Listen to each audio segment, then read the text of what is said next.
गला सबका सूखता है, डर सबको लगता है, नौकरी सबको प्यारी है।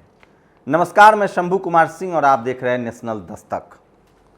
भारत में वो कौन लोग हैं जो सिस्टम पर कब्जा जमाए हुए हैं, चाहे वो मीडिया हो, जुडिशियरी हो, ब्यूरोक्रेसी हो, कॉलेज हो, यूनिवर्सिटी हो। मैं एक एक करके बताऊंगा कि कैसे जाति विशेष के लोगों ने, धर्म विशेष के लोगों ने, जिनको हम मनुवादी, जातिवादी, ब्राह्मणवादी कहते हैं, उन्होंने 90 लाख भारतीयों की नौकरी खतरे में डाल दी है। सोचिए, एक बीजेपी की प्रवक्ता नुपुर शर्मा, एक नहीं है, बीजेपी के 43 ऐसे प्रवक्ता हैं जिनको खुद बीजेपी ने लिस्ट किया है कि 43 उसके प्रवक्ता हैं जो जातिवादी हैं और धर्म विशेष को गाली देते हैं। ऐसे लोगों को टीवी पर नहीं जाना चाहिए, लेकिन मैं इस देश को बता देना चाह रहा हूं कि ऐसे सिर्फ 43 बीजेपी आरएसएस के नेता नहीं हैं। इस देश में ऐसे लाखों करोड़ों मनुवादी, जातिवादी, ब्राह्मणवादी हैं जो धर्म के नाम पर और जाति के नाम पर लोगों से नफरत करते हैं। सोचिए, मैं बताऊंगा आपको एक एक करके कैसे 90 लाख लोगों की नौकरी खतरे में है। और आपको क्या लग रहा है, प्रधानमंत्री क्यों कार्रवाई कर रहे हैं नुपुर शर्मा पर? क्यों 43 बीजेपी प्रवक्ताओं की लिस्ट बनी है? क्या है अरब देशों की ताकत, क्या है व्यापार, वो भी बताऊंगा। और भारत में वो कौन लोग हैं जो एससी, एसटी, ओबीसी, जो हिंदू कहता है अपने आप को, जो हिंदू है, मैं हिंदू हूं लेकिन मैं पत्रकार नहीं बन सकता, मैं कंपनी नहीं चला सकता, मैं कोई बिजनेस नहीं खड़ा कर सकता। इस देश का कोई एससी, एसटी, ओबीसी जज हो जाए, जस्टिस कर्नन, वो जेल चला जाता है। कोई पत्रकार हो जाए, उसकी जांच होने लगती है। कोई आईएएस हो जाए, उसके साथ भेदभाव होता है, आपको जांच के नाम पर फंसा दिया जाता है। और ये वही मानसिक बीमार लोग हैं जिनको हम जातिवादी, मनुवादी और ब्राह्मणवादी कहते हैं। ये वीडियो बहुत जरूरी है आपके लिए। ये वीडियो इसलिए जरूरी है कि आज पूरा अरब भारतीय मुसलमान के लिए नहीं खड़ा है, वो अपने धर्म के लिए खड़ा है, वो अपने मजहब के लिए खड़ा है, वो अपने ईमान के लिए खड़ा है और वो यूनिटी उसकी ताकत है। आज पूरा अरब भारतीय मामलों, जो लोग आपको सिखा रहे हैं कि भारत के खिलाफ है अरब, जी नहीं, भारत के खिलाफ अरब नहीं है। अरब के लोग उन लोगों के खिलाफ हैं जो जाति और धर्म के नाम पर नफरत फैला रहे हैं। अरब का रिश्ता भारत से शानदार रहा है, लेकिन जो हमारी विदेश नीति आजकल चल रही है, जिस पार्टी की सरकार चल रही है, उनसे सवाल पूछने वाले लोगों की वजह से गड़बड़ियां हैं। इस देश के पत्रकारों ने, खासकर टेलीविजन अखबार के मनुवादी, जातिवादी, ब्राह्मणवादी पत्रकारों ने 90 लाख लोगों की नौकरी खतरे में डाल दी है, उनका रोजी रोटी खतरे में डाल दिया है, यहां तक कि उनकी जिंदगी खतरे में डाल दी है। सोचिए, पूरे अरब से भारत का मधुर रिश्ता है। 90 लाख करीब भारतीय वहां नौकरी करते हैं। उसमें सबसे ज्यादा सवर्ण हिंदू हैं, जिनकी बड़ी बड़ी कोठियां हैं, बड़े बड़े व्यापार हैं, यहां से बीफ एक्सपोर्ट करते हैं, वो सब के सब सवर्ण हिंदू हैं। लेकिन एक नुपुर शर्मा के बयान ने, उसके बाद तो एक के बाद एक कितने बयान हैं। कोई ऐसा दिन जाता होगा जब मुगलों के नाम पर यहां राजनीति नहीं होती है। प्रशांत कनौजिया ने सही लिखा है कि 800 साल मुगल का याद आता है, 70 साल कांग्रेस का भी याद आता है, लेकिन 200 साल अंग्रेजों पर बीजेपी वाले नहीं बोलते हैं। तो सोचिए, मैं बताऊंगा आपको, जो लोग मुसलमान के खिलाफ हैं, जो लोग इस्लाम के खिलाफ हैं, वही लोग गुरु नानक साहब के खिलाफ हैं, वही लोग बुद्ध के खिलाफ हैं, वही लोग सम्राट अशोक के खिलाफ है, वही लोग संविधान के खिलाफ है, वही लोग भारत में एससी, एसटी, ओबीसी जो हिंदू है उसके खिलाफ है, वही लोग इस देश के आरक्षण के खिलाफ है। आप सोचिए, नुपुर शर्मा तो एक बानगी है। उसने एक टेलीविजन चैनल पर एक मनुवादी पत्रकार के सामने, नबिका के सामने एक बयान दे दिया और उसके बाद जुबैर ने उसको वायरल किया। उसके बाद अल जजीरा पर वो खबरें चलने लगी, पूरे अरब जगत में कोहराम मच गया कि हमारे नबी का किस तरह से अपमान हुआ है। उसके बाद क्या हुआ, वहां बायकॉट शुरू हो गए, भारत के राजदूतों को तलब किया जाने लगा और सबसे बड़ा आर्थिक नुकसान होने जा रहा है। दुकानों से सामान खरीदना लोग बंद कर रहे हैं, नौकरियों से निकालने की धमकी दी जा रही है, और जितने भारत के कोई SC ST OBC माइनॉरिटी व्यापारी नहीं है, जितने भारत के व्यापारी हैं उनकी सांसें फूल रही है, क्योंकि एक दो नहीं अरबों मिलियन डॉलर का व्यापार है अरब से। हम सिर्फ तेल लेते हैं उनसे, बाकी सब कुछ हमारा बिकता है वहां। हमारा आम जाता है, हमारा गेहूं जाता है, हमारा आलू जाता है, हमारा चीनी जाता है, सारा व्यापार है। भारत का सबसे ज्यादा व्यापार अरब देशों से होता है। अब बताइए कि ये नुकसान कौन उठाएगा? नुपुर शर्मा उठाएगी? अरे सवर्ण समाज तो फिर भी उठा लेंगे, लेकिन SC ST OBC माइनॉरिटी के जो मजदूर कामगार अपने बीवी बच्चे पालते हैं, उनका क्या होगा? जो यहाँ से कर्ज लेके अरब जाते हैं, वहाँ मेहनत करते हैं, यहाँ एक घर बनाते हैं, उनका क्या होगा? इन बदमिजाज लोगों की वजह से उन 90 लाख भारतीय जो अरब देश में रहते हैं, उनकी जिंदगी मुश्किल में पड़ गई है। 8.9 मिलियन लोग वहां रहते हैं। भारत का जो विदेशी मुद्रा भंडार है वो अरब से जो कमाई आता है उसी से भरा हुआ है।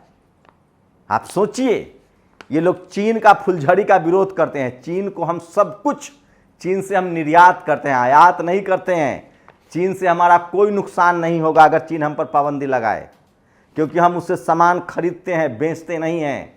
पाकिस्तान से नुकसान हो सकता है क्योंकि हम पाकिस्तान को सामान बेचते हैं, अरब को हम सामान बेचते हैं, इसीलिए बैकफुट पर हैं। अब मैं बताता हूं आपको एक एक करके कि यही लोग कैसे इस देश में SC ST OBC जो हिंदू हैं उसके खिलाफ हैं। अगर आप SC ST OBC और माइनॉरिटी हैं, अगर आप नौकरी पा लेते हैं आरक्षण से, तो आप सम्मान से नौकरी नहीं कर सकते हैं। आपको ये फंसाएंगे, ऑफिस में बेइज्जत करेंगे, विजिलेंस की चेकिंग होगी आप पर। आप शादी कर लेंगे तो जाति के नाम पर आपकी हत्या हो जाएगी। आपके आरक्षण का विरोध करते हैं। OBC के 27% आरक्षण कौन नहीं दे रहा है? अरब वाला नहीं दे रहा है, मुसलमान नहीं दे रहा है। कौन लोग आरक्षण के विरोधी हैं? वही लोग हैं जो संविधान के विरोधी हैं। कौन लोग हैं जो शेड्यूल कास्ट के आरक्षण के विरोधी हैं? कौन लोग हैं जो इस देश में रोज शेड्यूल कास्ट पर अत्याचार कर रहे हैं? ये समझने की जरूरत है। जातियों में बांट दिया गया है आपको। आप जातियों के नाम पर लड़ रहे हैं, आपका हक अधिकार खत्म हो रहा है। आज भी सेंट्रल यूनिवर्सिटी में आप प्रोफेसर नहीं हैं, SC ST OBC के लोग। आज भी जुडिशियरी में, सुप्रीम कोर्ट, हाई कोर्ट में आप जज नहीं हैं। आज भी आप टॉप 10 बिजनेसमैन नहीं हैं। आज भी आप इस देश में मीडिया हाउस के मालिक नहीं हैं। अरे मीडिया हाउस का मालिक तो छोड़ दो, आप 10 पत्रकार नहीं हैं, और कोई इक्का दुक्का है तो उस पर शिकंजा कसा जा रहा है। ये कौन अरब के लोग कर रहे हैं? ये कौन कर रहा है? ये कौन धर्म के नाम पर जातियों में बांट रहा है? कौन शादी, अगर हम हिंदू हैं, SC ST OBC हिंदू है, तो शादी करने पर हत्या क्यों? अगर SC हिंदू है तो घोड़ा चढ़ने पर तुमको तकलीफ क्यों होती है? इसका सॉल्यूशन है, इसका सॉल्यूशन है यूनिटी। सोचिए, मनोज मुंतशिर वो सम्राट अशोक का अपमान करता है, चंद्रगुप्त मौर्य का अपमान करता है और कहता है कि एक हमारे बाबा ने उसको ठेल दिया। ये भाषा है उसकी। सोचिए, आपके राजा का अपमान। किसने शिवाजी महाराज पर तलवार चलाया था? इसकी जांच होनी चाहिए। किसने संभाजी महाराज की हत्या करवाई? इसकी जांच होनी चाहिए। कौन लोग थे जो साहू जी महाराज के खिलाफ थे? कौन थे जो फूले पेरियार अंबेडकर के खिलाफ हैं? बताइए आप हमें। किसने जगदेव बाबू को मारा? क्यों लालू यादव जेल में है? कौन लोग मायावती को बेईमान कहते हैं? कौन लोग कांसीराम का अपमान करते हैं? इन सब की पहचान करनी पड़ेगी आपको, और तब पता चलेगा कि ये सब के सब जातिवादी और मनुवादी हैं। लेकिन इसका सॉल्यूशन है। कौन लोग हैं जो कल तक सरकारी स्कूलों में टीचर थे, उनके बच्चे पढ़ के IAS, कलेक्टर, सुंदर पिचाई और सत्या नडेला हो गए? कौन लोग हैं जो गूगल में शेड्यूल कास्ट के अधिकारों पर बात करने के लिए टॉप को कैंसिल कर देते हैं? ये वही लोग हैं जो जातिवादी है, मनुवादी है, ब्राह्मणवादी हैं। और हम जैसे लोग जब इनके खिलाफ बात करते हैं, भारत में संविधान के हिसाब से देश चलाना चाहते हैं, तो वो आपसे नफरत करते हैं। आपको समझना पड़ेगा इस बात को। इसके रास्ते क्या हैं? इसके रास्ते हैं बाबा साहब का बताया हुआ रास्ता। सोचिए, आज पूरा अरब एक साथ है। अगर हम सब बाबा साहब के बताए रास्ते बुद्ध की तरफ चले तो पूरा साउथ ईस्ट एशिया हमारे साथ होगा, जो भी बुद्धिस्ट कंट्री है। चलिए आप हिंदू बने रहिए, लेकिन तब भी तो संविधान को मानो, उनसे मांगो कि दो हमको दान पेटी की चाबी, दो हमको मंदिरों में हिस्सेदारी, दो हमको मंदिरों में ट्रस्ट में पैसा। गुलाम मुगलों के तुम भी थे, गुलाम अंग्रेजों के तुम भी थे, तुम्हारे बाप दादा के पास शहर बिघा का बिघा जमीन कैसे आया? गुलाम हमारे बाप दादा भी थे, हम नीच जात कैसे हो गए? हमारे पास जमीन कहां चली गई? तुम्हारे पास 1000 बीघा जमीन, 500 बीघा जमीन, हमारे पास 1 बीघा क्यों? गुलाम तुम्हारे बाप दादा भी थे, तुम्हारे लिए स्कूल कॉलेज खुल गए थे, हमारे लिए क्यों? हम आज भी चपरासी क्यों हैं? हम आज भी कलर क्यों हैं? ये जाति जनगणना का विरोध क्यों है? ये वही लोग हैं जो जातिवादी, मनुवादी और ब्राह्मणवादी हैं, जो जाति जनगणना का विरोध कर रहे हैं। और आप उम्मीद मत कीजिए, मैं फिर कह रहा हूं, इस देश में बीजेपी और आरएसएस भी ज्यादा खतरनाक इस देश का टीवी पत्रकार है। इस देश की judiciary, media, bureaucracy, college, university और बिजनेस पर जातिवादी, मनुवादी, ब्राह्मणवादियों का कब्जा है। और उसमें जब तक आप हिस्सेदारी नहीं मांगेंगे, और इसमें कब्जे से बाहर कौन है? कौन हिंदू बाहर है? जो एससी, एसटी, ओबीसी है, जो मराठा है, जो जाट है, जो गुर्जर है, जो पटेल है, वो खेल से बाहर है। इसलिए जाति जनगणना होनी चाहिए कि कौन मलाई खा रहा है, कौन भूखे सो रहा है। और जो लोग जाति जनगणना का विरोध करते हैं वही आरक्षण का विरोध करते हैं, वही मुसलमानों का विरोध करते हैं, वही सम्राट अशोक का विरोध करते हैं। ये आपको समझना पड़ेगा। वही गुरु नानक साहब का विरोध करते हैं।